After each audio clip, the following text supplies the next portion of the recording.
dampak-dampak dalam salat yang berpengaruh kemudian kepada perilaku kita setelah menunaikan salat itu. Seperti sering saya sampaikan, orang salat di antara ukurannya dia mendapatkan petunjuk-petunjuk dari Allah untuk lebih meningkatkan takwa. Karena itu kalimat salat pertama dalam Al-Quran itu dilekatkan dengan peningkatan iman dan takwa yang diraih dari petunjuk Allah Subhanahu wa Ta'ala. Tersebut misalnya dalam Al-Quran surah kedua Al-Baqarah dari ayat kedua sampai ayat ketiga itu. Dzalikal kitabu la raiba fi hudal lil muttaqin. Al-Quran jangan pernah diragukan kandungannya, maka isinya akan banyak memberikan petunjuk pada orang takwa. Orang takwa akan banyak mendapat petunjuk dari Allah Subhanahu wa Ta'ala. Siapa orang takwa ini? Maka disebutkan di ayat ketiga ciri-cirinya. Alladzina yu'minuna bil ghaib wa yuqimunas shalah.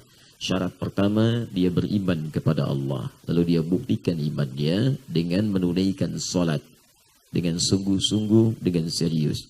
Jadi ketika kita bisa menunaikan salat dengan sungguh-sungguh dan serius, maka Allah akan berikan petunjuk pada kehidupan kita dan dinaikkan status kita menjadi bagian dari orang takwa. Kalau sudah takwa, maka akan melimpah kemudian anugerah yang diberikan oleh Allah Subhanahu wa Ta'ala. Takwa bisa mengentaskan berbagai persoalan yang kita hadapi dalam hidup. Masalah sebelum dihadapi diringankan oleh Allah.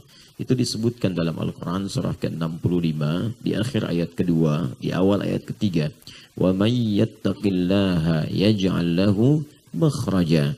Ya, kemudian rezekinya pun dilimpahkan. Wa yarzuqhu min haitsu la yahtasib. Siapa yang mampu meningkatkan takwa kepada Allah, kata Allah, yaj'al lahu makhraja. Aku berikan jalan keluar dari setiap persoalan yang ia hadapi. Ya, bisa datang tiba-tiba kemudahan, bisa datang dalam mimpi solusi, bisa datang orang diutus oleh Allah dilembutkan hatinya, memberikan pencerahan, memberikan ketenangan, memberikan jalan mudah. Wa yarzuqhu min haitsu la yahtasib. Kesulitan rezeki didatangkan dari sisi yang tidak dia duga-duga. Allah pemilik rezeki, Allah yang memberikan, Allah yang punya solusi, Allah yang mengentaskan persoalan. Ya, wa may yattaqillaha yaj'al lahu min amrihi yusra. Bahkan kami mudahkan semua urusan-urusannya. Itu yang janjikan Allah. Ya, innallaha la yukhliful mi'ad. Sedangkan Allah tidak pernah menyalahi janjinya. Kemudian orang yang bertakwa hidupnya cenderung bahagia. Di akhir ayat 189 di surah Al-Baqarah, wattaqullaha la'allakum tuflihun. Berbahagialah engkau, bertakwa, tingkatkan takwamu kepada Allah supaya engkau bahagia. Ya, jadi ketika kita diminta menunaikan salat bagian dari takwa, diajak untuk bahagia, diajak untuk sukses. La'allakum tuflihun. Kata dasarnya falah. Ketika dipanggil oleh muadzin hayya 'alas shalah, ayo salat. Kenapa hayya 'alal falah? Ditegaskan lagi di Quran surah ke-23 ayat 1 dan 2. Qad aflahal mu'minun. Orang beriman itu pasti bahagia. Orang beriman akan dibimbing sukses. Apa ciri-cirinya? Ayat 2-nya. Alladzina hum fi salatihim khashi'un. Yaitu orang-orang yang khusyuk dalam salatnya. Orang-orang yang salatnya benar, orang-orang yang bertakwa akan ditambah oleh Allah pengetahuannya. Disebutkan di Quran surah kedua Al-Baqarah di akhir ayat 282. Wattaqullaha wa yu'allimukumullah. Tingkatkan takwamu kepada Allah, dan dengan peningkatan takwa itu Allah akan tambahkan pengetahuan. Orang-orang yang bertakwa kepada Allah, dia mendapat wasilah dengan amalan takwanya untuk dikabulkan doa-doanya. Maka turun Quran surah kelima ayat 35. Ya ayyuhalladzina amanu taqullaha wabtaghu ilaihil wasilah. Hei orang-orang beriman, ya orang-orang beriman, terus tingkatkan takwamu kepada Allah. Dengan peningkatan takwa itu, jadikan wasilah untuk meminta apa yang kamu harapkan dalam kehidupan. Orang-orang takwa itu kepada Allah, kalau benar takwanya, dijaga kemudian sampai wafat dia menghadap kepada Allah Subhanahu wa Ta'ala, diberikan kemuliaan. Turun Quran surah ketiga ayat 102 itu.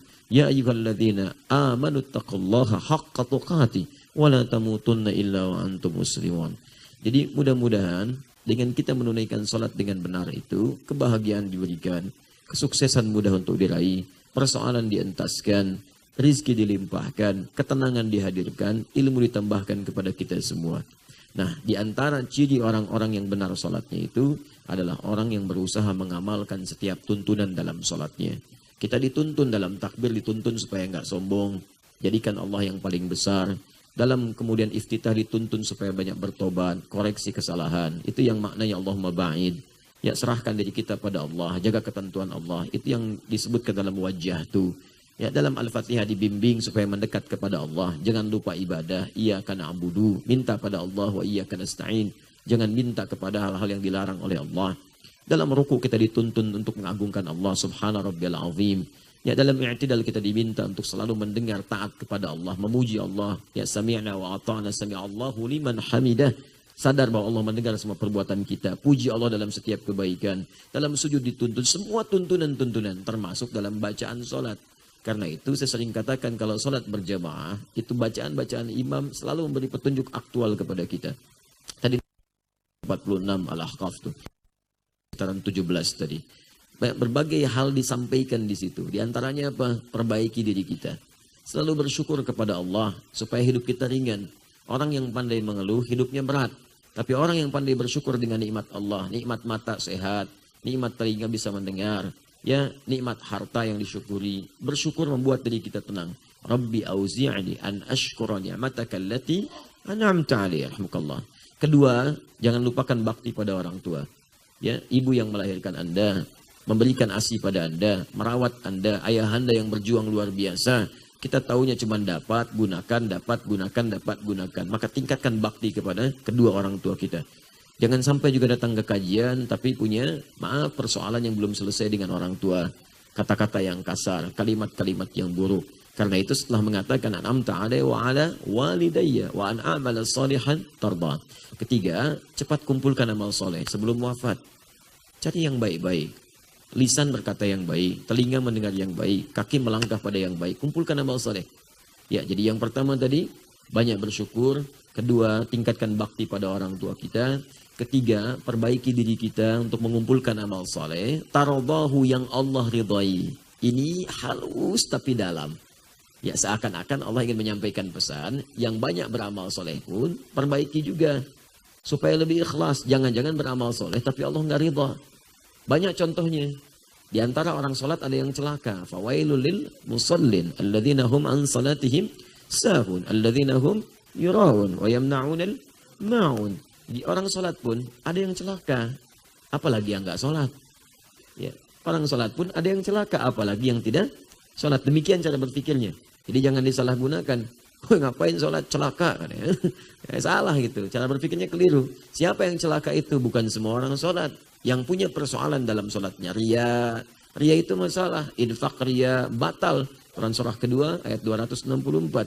Ya, kalladzi yunfiqu malahu riya'an nas. Ada orang infak yang ria. Sholat yang ria. Haji yang ria. Umrah yang ria. Itu persoalan. Karena itu kata Allah, beramal yang betul. Yang kira-kira ketika kita kerjakan, tingkat keikhlasannya lebih tinggi, dapat ridha Allah subhanahu wa ta'ala. Kemudian yang terakhir, awas, wa aslih li fi dzurriyyati. Jangan soleh sendiri. Kita pasti punya keluarga. Jaga diri keluarga baik-baik. Jaga diri dan keluarga baik-baik. Qu anfusakum wa ahlikum nara. Pelihara, jaga, rawat. Ya Allah, perbaiki diri saya dan semua keturunan saya. Fi dzurriyyati. Dzurriyyah itu keturunan tanpa batas. Ya, kalau Anda punya anak, anak punya anak lagi, terus coba lihat, perhatikan mereka. Karena semua akan masuk nanti di akhirat, satu gerbong dengan Anda. Bercita-citalah sekeluarga masuk surga. Banyak ayatnya. Quran surah 52 ayat 21. Walladzina amanu, ya, wattaba'athum dzurriyyatuhum biimanin alhaqna bihim dzurriyyatahum. Bapak-bapak yang beriman, ibu-ibu yang beriman, kalau mereka bisa merawat anak cucunya dengan baik dan beriman, kami kumpulkan semua di surga, kata Allah. Bahkan ada di antara mereka yang jadi pemimpin bagi keluarganya. Di Quran surah 13 ayat 23 sampai 24.